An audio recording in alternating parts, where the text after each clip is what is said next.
ಇವತ್ತು ನಾವು ಕೋಟೆ ಮಹಾಗಣಪತಿ ದೇವಸ್ಥಾನದಲ್ಲಿದ್ದೀವಿ. ಈ ದೇವಸ್ಥಾನದ ಮಂಟಪ ದಸರಾಕ್ಕೆ ಸೇರಿದ್ದೇ ವಿಶೇಷ. ಇನ್ನೇನು ದಸರಾಕ್ಕೆ 3 ದಿನ ಇರುವಾಗಲೇ ಯುವಕರು ಮತ್ತೆ ಮುಖಂಡರು ಒಂದು ಮಂಟಪವನ್ನು ನಿರ್ಮಾಣ ಮಾಡ್ತಾರೆ. ಅದು ದಸರಾ ಮಂಟಪಕ್ಕೆ ಪ್ರದರ್ಶನಗೊಳ್ಳುತ್ತೆ. ಜನರ ಅಪಾರ ಮೆಚ್ಚುಗೆಗೆ ಕೂಡ ಪಾತ್ರವಾಗುತ್ತೆ.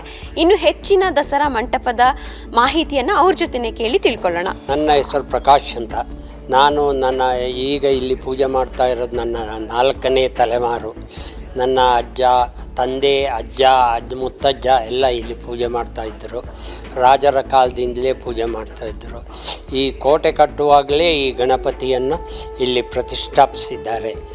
ಈಗ ಮುಂದೆ ಇರುವ ಗುಡಿಯನ್ನು ಮಾತ್ರ 1927ರಲ್ಲಿ ಒಬ್ಬ ಕಾಂಟ್ರಾಕ್ಟ್ರ್ ಕಟ್ಟಿಸಿದ. ನಮ್ಮ ಕೊಯ್ನಾಡು ಸೇತುವೆ ಏನು ಮಾಡಿದರೂ ನಿಲ್ಲಿಲ್ಲ.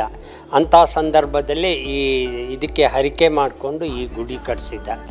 ಇದನ್ನೆಲ್ಲ ಇದರ ಮುಂದಿನ ಇದನ್ನೆಲ್ಲ ನಮ್ಮ ಇಲ್ಲಿಯ PWD ಇದರಲ್ಲಿ ಎಕ್ಸಿಕ್ಯೂಟಿವ್ನರ್ ಇದ್ದರು, ಮನಮೋಹನ್ ಅಂತ. ಅವರು ಇದನ್ನು ಅವರ ಪ್ರಯತ್ನದಲ್ಲಿ ಮುಂದೆ ಇದೆಲ್ಲ ಮಾಡಿದ್ದು. ನಾವು 1976ರಲ್ಲಿ ನಾವು ಅವರು ಮತ್ತು ಪ್ರಭಾಕರ್, ನಾರಾಯಣ, ರಾಘವನ್ ಅಂತೆಲ್ಲ ಸೇರಿ, ರಾಜಗೋಪಾಲ್ ಅಂತೆಲ್ಲ ಸೇರಿ ನಾವು ಇಲ್ಲಿ ಮಂಟಪ ಮಾಡಲಿಕ್ಕೆ ಶುರು ಮಾಡಿದ್ದು. ನಾವು 82ರವರೆಗೆ ಮಾಡಿದೆ. ನನಗೆ 82ರಲ್ಲಿ ಆಕ್ಸಿಡೆಂಟ್ ಆಯಿತು. ಆ ಸಂದರ್ಭದಲ್ಲಿ ಆಗ ಕೈ ನಾವು ಇದು ಬಿಟ್ಕೊಂಡು, ಅದಕ್ಕೆ ಆವಾಗ ಪ್ರೆಸಿಡೆಂಟ್ ಪಾಟ್ಕರ್ ಡಾಕ್ಟರ್ ಆಗಿದ್ದರು. ಅವರಾಗಿರುವಾಗ ನಡೆಸಿದ್ದು 1 ವರ್ಷ. ಮತ್ತು ನಾವು ಈಗಿನ ಸಮಿತಿಯವರಿಗೆ ಬಿಟ್ಟುಕೊಟ್ಟು ಇಲ್ಲಿ ಮಡಿಕೇರಿಯಲ್ಲಿ ನಡೆಯುವ ಸಾಂಸ್ಕೃತಿಕ ಕಾರ್ಯಕ್ರಮವನ್ನು ನಾವು 1976ರಲ್ಲಿ ಶುರು ಮಾಡಿದ್ದು.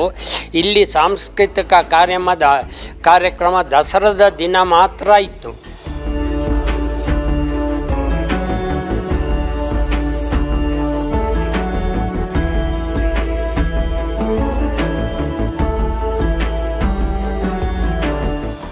ನಾವಿವಾಗ ಕೋಟೆ ಮಹಾಗಣಪತಿಯ ಮಂಟಪದ ಹತ್ರ ಇದ್ದೀವಿ. ಮಂಟಪ ಹೇಗೆಲ್ಲ ರೆಡಿ ಆಗ್ತಾ ಇದೆ ಅಂತ ಇಲ್ಲಿ ಕೇಳ್ಕೊಳ್ಳೋಣ. ದೊಡ್ಡವ್ರ ಜೊತೆ ದೊಡ್ಡ ಯುವಕರ ದಂಡಿದೆ ಇಲ್ಲಿ. ಸೊ ಅವ್ರ ಜೊತೆ ಮಾತಾಡೋಣ. ಎಷ್ಟು ದಿನದಿಂದ ಮಂಟಪವನ್ನು ಮಾಡ್ತಾ ಇದ್ದಾರೆ, ಯಾವ ಕಥಾ ಸಾರಾಂಶವನ್ನು ಇಟ್ಕೊಂಡು ಮಾಡ್ತಾ ಇದ್ದಾರೆ ಅಂತೇಳಿ. ಬನ್ನಿ ಅವ್ರ ಜೊತೆನೆ ಮಾತಾಡೋಣ. ಸರ್, ಕೋಟೆ ಮಹಾಗಣಪತಿಯಿಂದ ನಾವಿವತ್ತು ಏನು ಎಕ್ಸ್ಪೆಕ್ಟ್ ಮಾಡ್ಬೋದು ಈ ವರ್ಷ? ಈ ವರ್ಷ ಏನು ಅಂತ ಹೇಳಿದರೆ, ನಾವು ಎವ್ರಿ ಇಯರ್ ನಮಗೇನೆ ನಾವು ಬೆಟರ್ ತೋರಿಸ್ತಾ ಇದ್ದೀವಿ.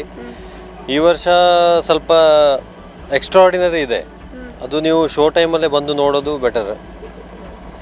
ಲಾಸ್ಟ್ ವರ್ಷಕ್ಕೆ ಕಂಪೇರ್ ಮಾಡಿದರೆ ಈ ವರ್ಷ ಏನು ಹೊಸತನವನ್ನು ಆ್ಯಡ್ ಮಾಡ್ಕೊಂಡಿದ್ದೀರಾ? ಹೊಸತನ ಅಂದರೆ ಸ್ಟೋರಿ ಬೇರೆ ಇದೆ, ಮತ್ತು ಫೈರ್ ವರ್ಕ್ಸಲ್ಲಿ ಬೇರೆ ಇದೆ, ಸ್ಪೆಷಲ್ ಇದೆ, ಮತ್ತು ಕ್ರಿಯೇಟಿವಿಟಿಲಿ ಬೇರೆನೇ ಟೈಪ್ ಇದೆ, ಮತ್ತು ಬೇರೆ ನಮ್ಮ ಇದು ಫೀಲ್ಡಲ್ಲೇ ಬೇರೆ ಟೈಪ್ ಎಕ್ಸ್ಟ್ರಾಆರ್ಡಿನರಿ ಸ್ವಲ್ಪ ಎಕ್ಸ್ಟ್ರಾ ಇದೆ. ಈ ವರ್ಷದ ಕಥಾ ಸಾರಾಂಶವನ್ನು ಒಂದು ಲೈನಲ್ಲಿ ಹೇಳೋದಾದ್ರೆ? ವಿಘ್ನೇಶ್ವರನಿಂದ ಮಮತಾಸುರ ಸಂಹಾರ. ನಿಮ್ಮ ಟೀಮ್ ಸಪೋರ್ಟ್ ಹೇಗಿದೆ ಸರ್? ನಮ್ಮದು ಟೀಮೇ ಏನಂದರೆ ಒಂದು ಯೂನಿಟಿ ಇದ್ದಾಗೆ. ಏನಂತ ಹೇಳಿದರೆ, ಈ ಒಂದು ಕೈಯಲ್ಲಿ 5 ಬೆರಳು ಒಟ್ಟಿಗೆ ಕೆಲಸ ಮಾಡಿದರೆ ಮಾತ್ರ ಅದಾಗೋದು, ಇಲ್ಲದಿದ್ರೆ ಆಗೋದಿಲ್ಲ. ಕೋಟೆ ಗಣಪತಿ ಕೆ, ಕೋಟೆ ಗಣಪತಿ ಕೆ, ಕೋಟೆ ಗಣಪತಿ ಕೆ.